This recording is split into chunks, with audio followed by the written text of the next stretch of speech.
Today, I want to break down the amazing chord progression and song structure of what is perhaps Brian Wilson's most exquisite pre-Pet Sounds ballad. I am talking about the one, the only, The Warmth of the Sun, from the Beach Boys album Shut Down Volume 2. This release in 1964 certainly shows a maturing and increasing sophistication in Brian's writing, while still embracing the juvenile subjects of cars, surfing, and innocent teenage love. He hadn't quite got his fire helmet on yet by this point. In The Warmth of the Sun, Brian waves his magical musical wand and tricks the listener's ear into thinking they are listening to that standard 50s doo-wop chord progression, the 1-6-2-5. Let me demonstrate real quickly that progression just so you can hear it. So the typical doo-wop progression is either 1-6-2-5 or 1-6-4-5. So in C major,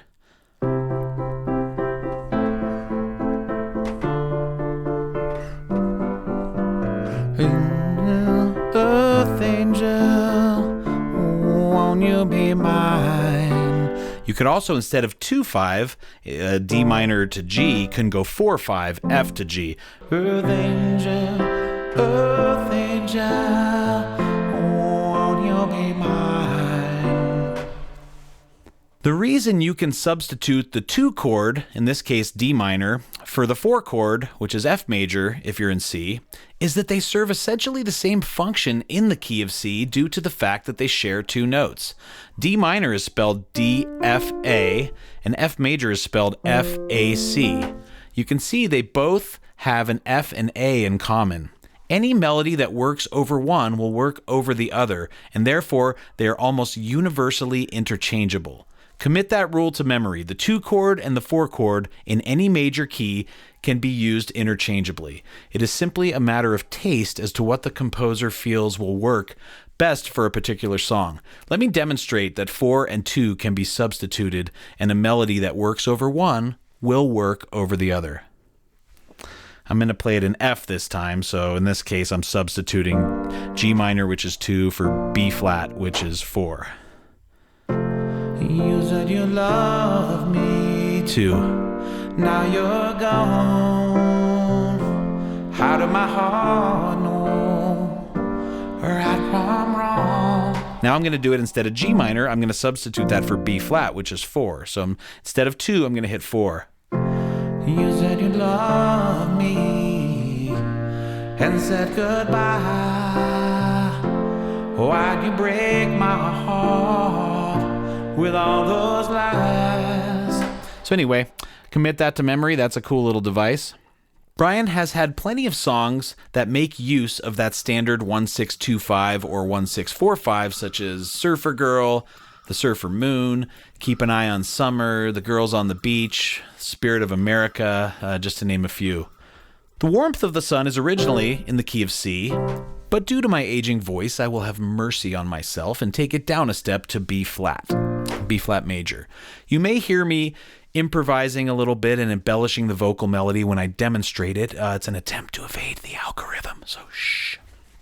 Brian starts the song off just like the doo-wop progression with a 1-6 in that classic 12/8 time signature that so many 50s ballads use. So we're in B flat now, so that 1-6 is B flat major to G minor 7. So right away it tricks the ear. And the ear almost wants to hear that we're doing that 1-6-2-5 or that 1-6-4-5. But after going 1-6, B flat to G minor 7, he immediately modulates up a tritone or a flat fifth from that G to the key of D flat, which is so unbelievably unexpected. He goes and does the same chord progression from that D flat. So it's D flat major to B flat minor 7. So he does a 1-6 in B flat. Then he goes to D flat and does the same thing. So he is essentially changing keys on the 3rd chord of the song, and he does the same progression from that D flat. He somehow manages to make a melody work seamlessly over that sudden key change and even finds his way back to the original key.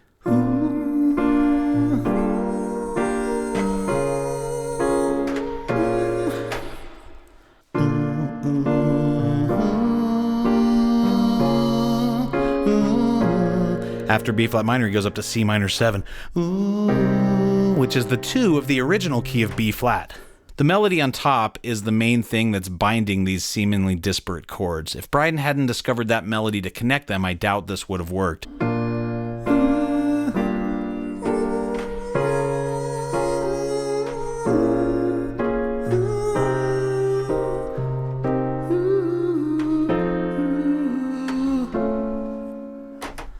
Please take a moment to help me grow this online community. It's really tough to gain much traction these days, but by hitting subscribe below, ringing the notification bell so you know when I release new videos, hitting the like button, and leaving comments, you help me tremendously in my efforts to reach more people with this channel.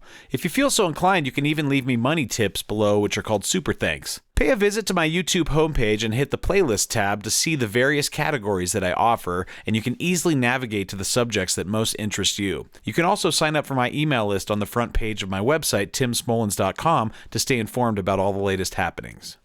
Please consider joining my Patreon called High Castle Conservatory, where we do even more advanced chord analysis, exclusive online classes, songwriting, arranging, and music production lessons, harmonic science content, exclusive interviews, exotic music appreciation recommendations, and more. Explore the various tiers on my Patreon Conservatory today.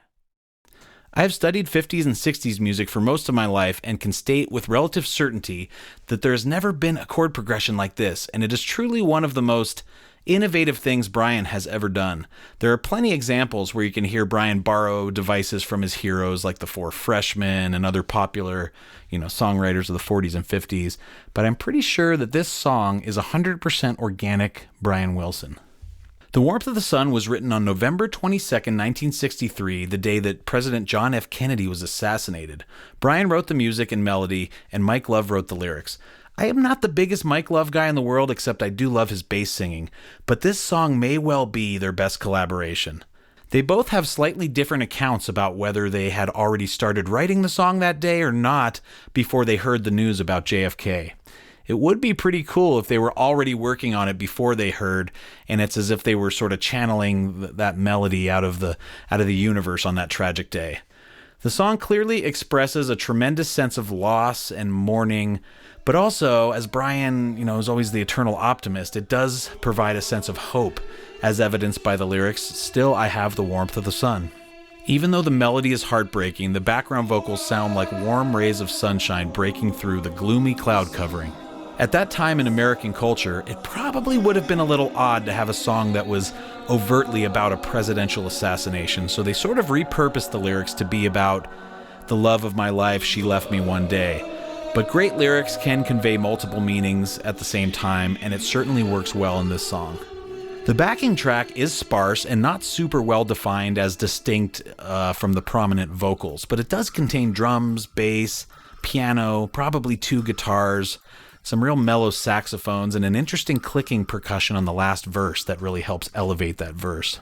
The vocals take front and center in this song, as they well should. Brian delivers his iconic heart-wrenching lead falsetto vocal, and it may be one of his very best performances. The voicings and unique brotherly blend of the background vocals, especially in the chorus, are absolutely magnificent. Now let's talk a little about different types of modulations, as this song makes use of multiple types of key changes. There are 2 types of general modulations and 3 types of modulation methods, and I will briefly go over each here. There are 2 types of general modulations, the first of which I call circular modulations, where the chord progression changes keys but works its way back to the initial key fairly quickly. In other words, the key change is part of the progression. It's not the typical modulation we're accustomed to, where you're permanently bringing the song into a new key. The second type of general modulation is a migration modulation, where you bring the song up to a new key, usually permanently, or at least for a significant length of time. The Warmth of the Sun contains both types of general modulations. The initial progression contains a circular modulation because it changes keys on the 3rd chord of the song, but works its way quickly back to the original key by the 5th chord of the song. Change keys. Then we're back in the first key, as if we had never left. So that's a great example of a circular modulation, where the key change is worked into the chord progression itself and is not permanently bringing us to a new key. At the end of the second chorus, Brian does a migration modulation with a quick 2-5 in the key that's a half step higher than the original key, and it suddenly brings the song permanently up a half step. So from the chorus, it's warmth of the sun, tonight. Here comes the modulation real quick. So now we're up a half step in B. Permanently, we're up a half step from that point forward. So that is a migration modulation. Besides the two types of general modulations, there are also three types of modulation methods. First, we have what I call a fully announced modulation, where it is a clear key change that's coming for at least a few seconds, and the listener is pretty much expecting it. As an example, I'm going to give you a song I wrote for the first I.S.S. album, an album called Forget About the Girl, which you can get at timsmolens.com. This is a song called Only in My Dreams. So it's in C, and we're going to work our way up to the key of D flat, or C sharp, or whatever you want to call it. So I'll display the chords on the chart on the screen here, but we're going to end up doing a 4-5 in C, and then going up to flat 6, which is going to announce that we're going up a half step. You'll hear it. So it goes on the phone, I'm barely clothed, I'm following something but singing, don't run away, don't be on in my dreams. Here it comes in a sec. 4. Don't run away, don't be only in my dreams. Everybody knows it's coming up a half step. I don't know why everybody's. So we heard it was going 4. Don't run away, don't be only in my dreams. Everyone could tell. So that's what I call a fully announced modulation. A clear key change is coming. Next, we have what I call a semi-announced modulation, where the listener is sort of ambushed with a quick chord change or two that leads to a new key, but it's kind of startling how quickly it comes. So that one I just demonstrated on the Warmth of the Sun chorus, where it suddenly goes up a half step, is a great example of a semi-announced modulation. Warmth of the sun,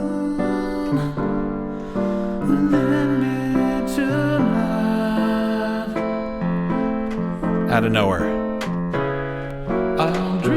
It didn't just go straight to the key. It did have lead-ins, but it was very quick. The end of the Bridge of Surfer Girl is another good semi-modulation. In my woody, I will take you everywhere I go here. It does a real quick semi-announced modulation. It's not a real long one like the fully announced modulation that I showed you earlier.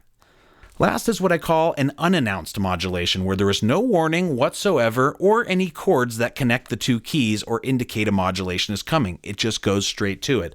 The Warmth of the Sun initial progression is a great example. It does 2 chords in B flat and then goes straight up to D flat. Completely unannounced and surprising, so no indication whatsoever that it's coming. If you know the Beach Boys song Keep an Eye on Summer, that's a great example of an unannounced modulation. We'll be graduating, and we'll be so far apart. Here it goes. We're going to modulate up to D flat. Out of nowhere, there was no chord that went to it. So we have fully announced modulations, semi-announced modulations where they happen pretty quick, but there are some chords connecting them, and then unannounced modulations where without warning and without any connecting chord, it goes straight to the new key. So why is it important to know all these general modulations and modulation methods? If you are an aspiring songwriter looking to advance your craft, then by employing a variety of modulations, it provides a much-needed diversity to your songs. Most modulations you hear on the radio, especially from the 80s songs, use a fairly predictable modulation method, and as a writer, you don't want to get caught up in overusing those.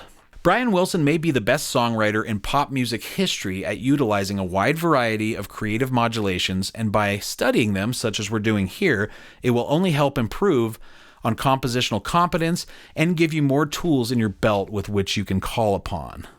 Okay, let's dive into this song from beginning to end. For those of you who have a bias towards my lessons that cover the Beach Boys, doo-wop, and the 60s wall of sound type of things, then I have an original project called I.S.S. that I would love for you to check out. As an introduction, try watching the video called She's a Girl on YouTube. This song pays homage to the Beach Boys' Smile album and the wall of sound in general. If you like it, then please consider buying the entire I.S.S. She's a Girl album on Bandcamp or on timsmolens.com, where you can also find other I.S.S. albums. For those of you more adventurous listeners and those who want to see what happens when I put all my skills and knowledge base into practice, check out my current project, High Castle Teleorchestra, which is a sci-fi, progressive, genre-defying group with otherworldly instrument combinations and is made up of a distinguished cast of international virtuosos. Then take the plunge into our debut record, The Egg That Never Opened. You can pick it up on Bandcamp or on highcastleteleorchestra.com. Watch our video on YouTube called At Last He Will. Okay, let's dive into this song from beginning to end. All right, so let's go over my chord analysis chart here. The name of the song, the basic chords of the parts are right above the staff.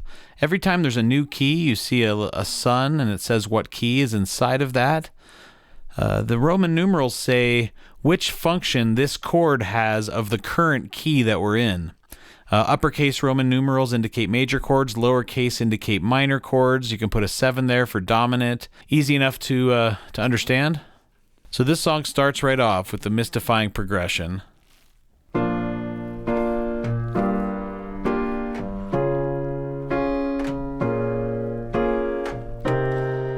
So it starts off, as I've said, with B flat to G minor 7, 1/6.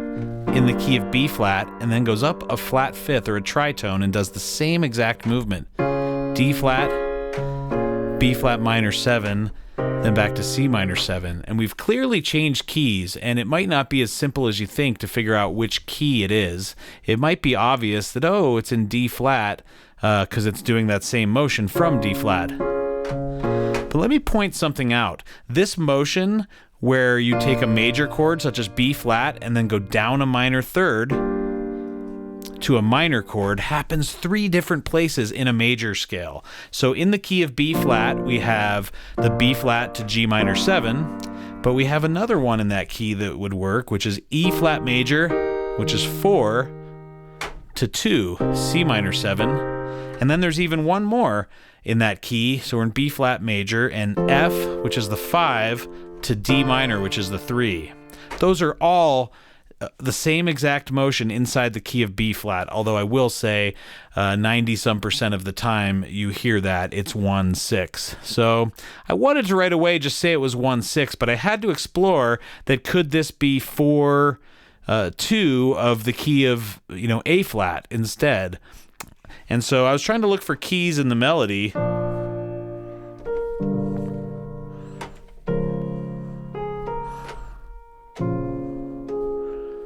And finally, during the verse, good is the dawn, grows into day, it does not work in the key of A flat. Good is the dawn that grows. Right there. That's not in the key of A flat. So we are indeed in D flat. The one thing that made me want to say that this is in A flat is because when it comes back to C minor 7, that you would temporarily have a chord that works both in B flat as the 2, and if it was in A flat, the C minor 7 would be the 3. But because that verse melody spells it out clearly, we are going to just simply state we go from B flat to D flat. So the intro goes...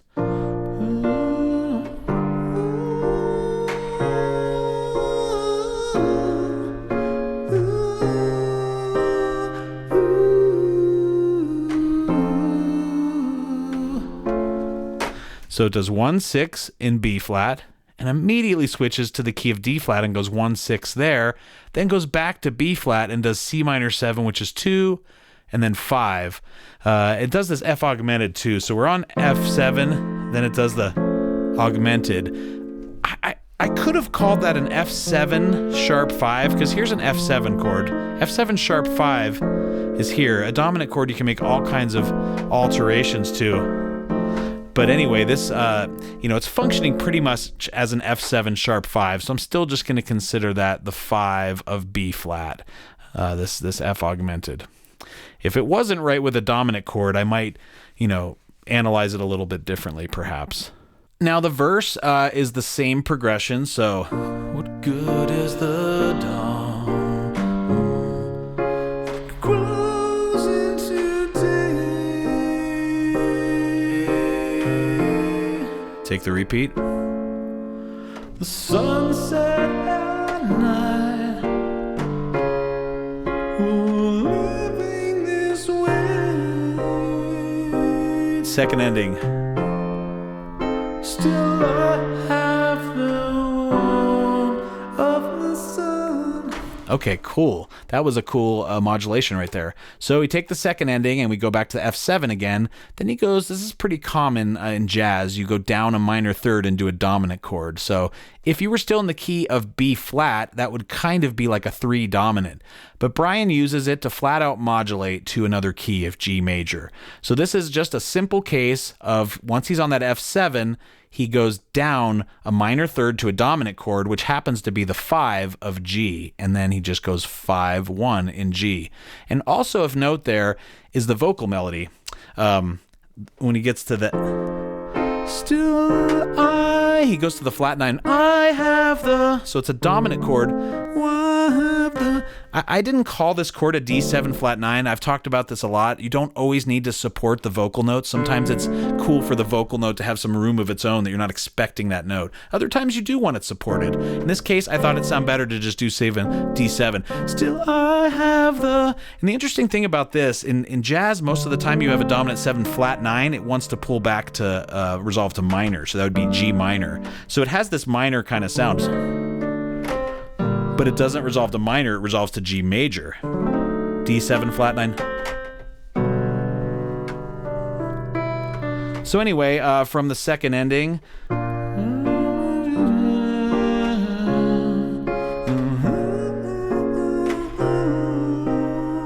F7, new key, dominant. Still I have the change keys right away. So this is a very typical jazz device. You'll hear this in jazz standards like Cherokee. This is really one of the most common ways in jazz to change keys. Learn this if you don't know this yet. You take any one chord. It can be a major, it can be a 6 chord, or a major 7 in this case. They all function as 1 in the key of G. All you do is turn that chord minor to a minor 7, and that becomes 2 of a new key, and you do 2-5-1 in the key that's a whole step below it. So from the chorus, I have the warmth of the sun, make it minor, and it's a 2 in a new key. Within me 5, a new 1. Then that new 1, we just turn it dominant. And we could say, hey, we're in F and this is just 1 dominant, but if you look, what happens is we're going right back to the verse, back to the key of B flat. So when he goes to this F7, he's not turning it 1 dominant, although I said they're still flirting with F there. He's going straight back to the key of B flat. So the new key was F major, and simply by making it F7, that's the 5 of the old key of B flat, which takes us right back there. So last time from the verse, it's a new key of G major. Now we change keys again to F major and do 2-5. Within me tonight. Turn that 1 dominated, becomes 5 of the old key.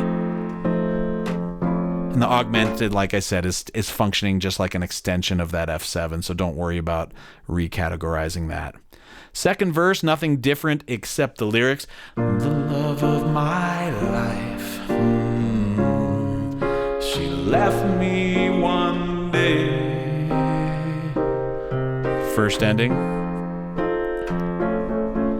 I cried when she said, I don't feel the same way. And we're getting to the chorus again with that D7 new key. Still I have the, here's that second chorus page turn. Warmth of the sun. Turn that minor and it's a 2-5 in a new key. Within me tonight. Then we turn to F7. and a sudden semi-announced modulation. Because it comes so quickly and there's not a bunch of anticipation, I'm calling that a semi-announced modulation up a half step. It really catches you by surprise. Within me tonight. There's a F7, sudden unannounced, or sorry, semi-announced modulation. And that's a migration modulation also, because we are now permanently up a half step. We're not in the key of B flat anymore. We are up a half step in the key of B. And if you listen to the production here, this is really minor stuff, but it has a big effect.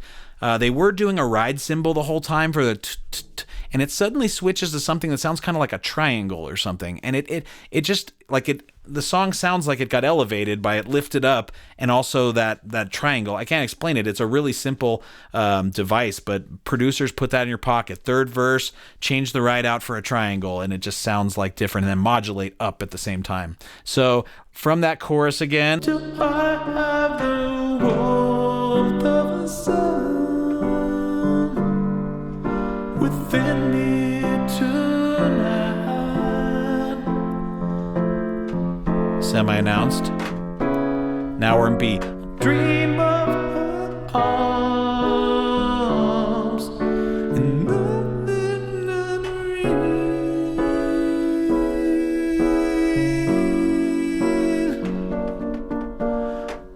like she's still there. The way that I feel. Now we're still up a half step, so it's a new key. It's G. We're going to G sharp. My love like the warmth of the sun. Turn that minor, and it's a 2/5 in a new key. It won't ever die. Then just F sharp 7 gets us back to B. And this is a great little thing too. He does not let the drums play at the beginning of this outro. It goes to all vocals.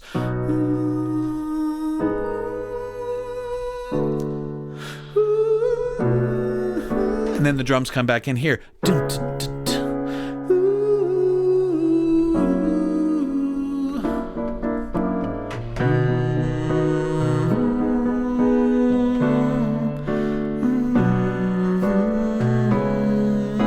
Repeat to fade. But anyway, just like that little device on the third verse where I said they changed the ride cymbal to the triangle right as you modulate, at the beginning of the outro, Brian pulls the rug out from the rhythm section and it goes to just a cappella vocals, that lead falsetto, and then the group of vocal chords underneath of it.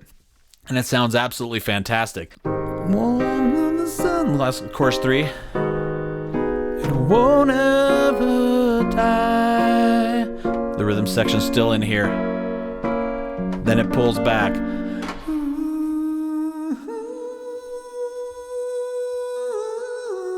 Back in here. Do, do, do, do.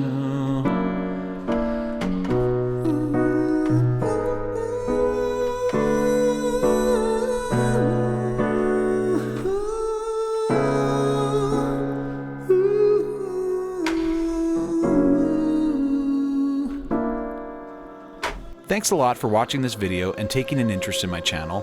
Please help me reach a larger audience by hitting subscribe below and ringing the notification bell. Check out my video playlist page to find the categories that most interest you. Leave me a super thanks here on YouTube, and even better, come join my Patreon. Please consider buying music for my original projects I.S.S. and High Castle Teleorchestra. Also, don't forget to sign up for my email list on the front page of timsmolens.com. You can find information about all of those things in the description below. Thanks again.